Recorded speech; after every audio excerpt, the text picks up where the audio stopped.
Well, welcome back, everybody. This is PSG 113. I like to call it electricity because we're really learning about electricity, but there's some other stuff too. So, overall, this course is going to focus on the electrical signals, its pathways, its effects. So, naturally, we should talk about how to keep everyone safe since electricity can be pretty dangerous. I can't tell you how many patients have asked me if they were about to get electrocuted or shocked because of the wires. And while we're at it, we'll dive into some overall patient safety in the lab. Don't worry about some of the technical sounding terms in this presentation. We're going to flesh everything out later on. And disaster planning, chemical safety. So that's it for now. We're going to continue next time talking about the very, very, very basics of electricity, just basic enough so that you can be dangerous. And in that sense, we'll talk about the safety of electricity later. All workplaces. When you're in the sleep lab, there are a number of different electrical devices we use to diagnose and treat different sleep disorders.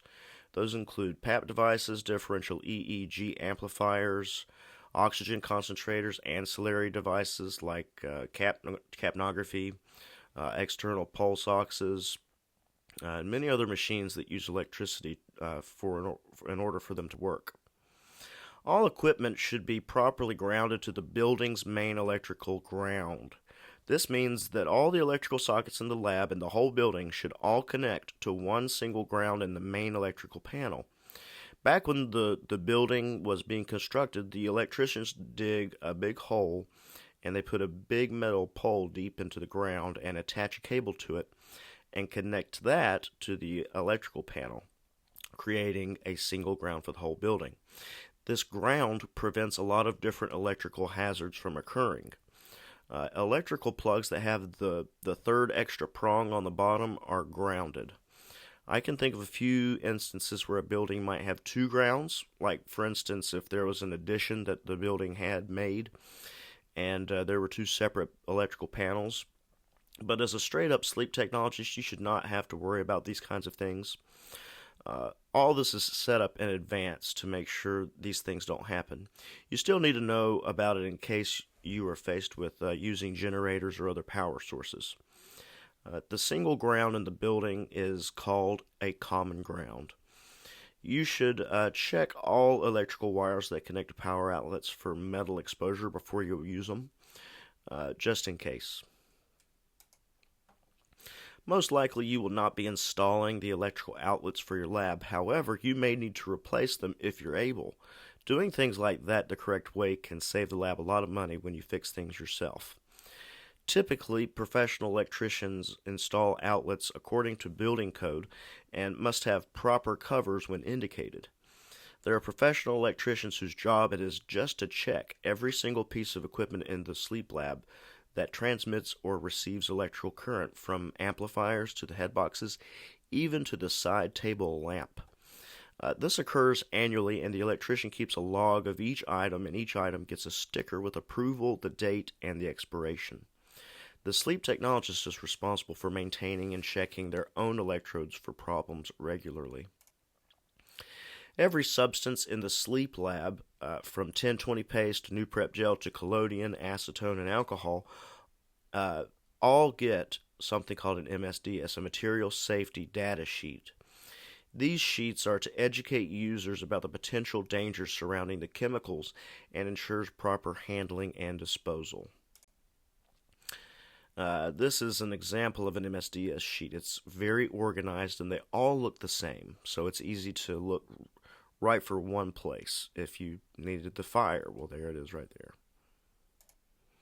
Every MSDS sheet has several categories of data to indicate the level of danger associated with each substance, including the manufacturer's information, recommended maximum exposure time, the physical properties of the substance, incompatibilities and reactivity to other substances, like you shouldn't mix ammonia and chlorine cleaners because you can make mustard gas, how to protect yourself and keep clean of the substance, if a respirator is recommended, routes of exposure and its toxicity, like if you eat it, if you inhale it, or if you get it on your skin, what to look for symptom-wise if you are exposed, and which bodily organs may be targeted if you are exposed to a substance.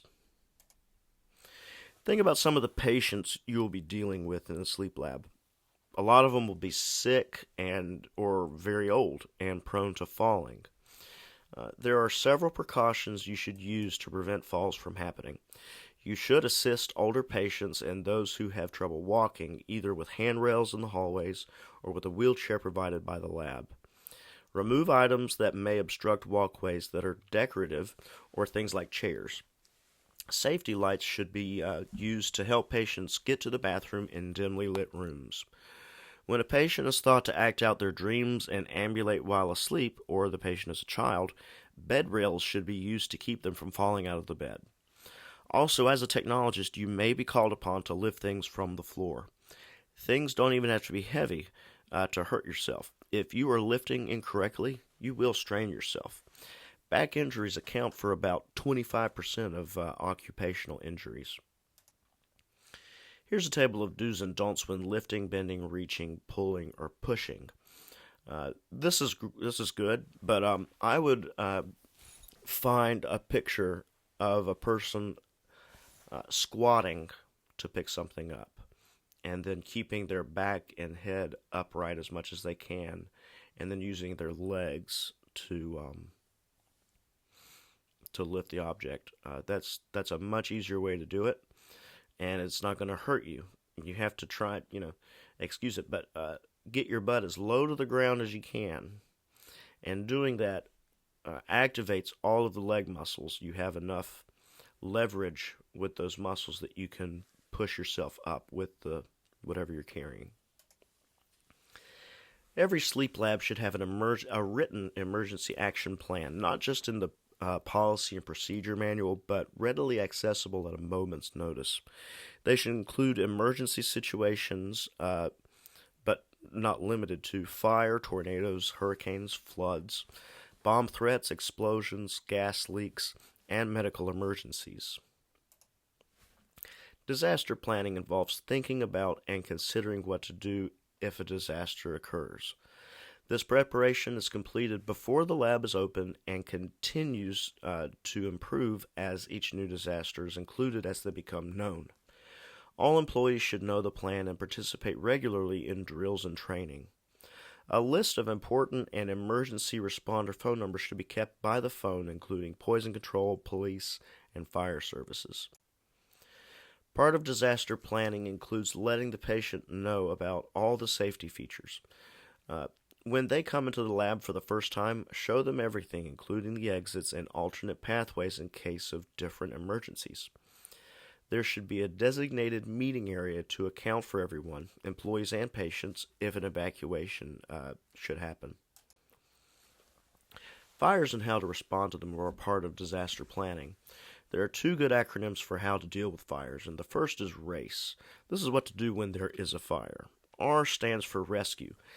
Get all your patients and all other persons out of the building first. A stands for alarm. Alert all occupants in the building by pulling the fire alarm. C stands for contain. Many buildings are equipped with firewalls and fire doors, which are used to contain fires. So if they're closed, they'll work if they're closed. So make sure that any doors that are open get closed. E says here to evacuate, but it could also stand for extinguish. Only if the fire is not out of control, and if you are trained to do so, you may attempt to extinguish the fire. The next acronym involves fires is PASS, and this explains the basic operating actions to use a fire extinguisher. First, you have to pull the safety pin out.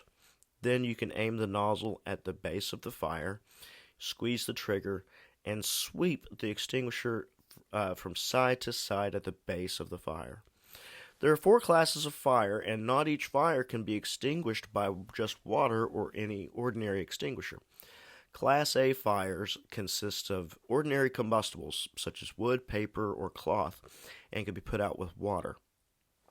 Class B fires consist of flammable liquids such as gas, oil, solvents, and paints as their primary fuel. Class C fires involve electrical equipment. Water can't be safely used to extinguish this type of fire because of the electrical conduction properties of water, which may deliver a shock to the firefighter. Finally, Class D fires consist of combustible metals like magnesium, titanium, zirconium, sodium, lithium, and potassium. I don't know if you've ever seen someone put a hunk of raw, pure sodium in water, it explodes. Special dry compound powders, such as powdered graphite, sodium chloride, powdered talc, soda ash, and limestone, are made to extinguish these fires. Dry sand can also be used. There are many types of fire extinguishers, and some are only used for single classes, but others, like an ABC extinguisher, can be used in multiple applications. In any situation, if you don't think you have the right stuff for it, just get out of the building. That's the easiest thing to do. Alright, so that's a very basic rundown of patient and employee safety when it comes to those four things: fall hazards. Now I'm forgetting them all. Electricity, fire,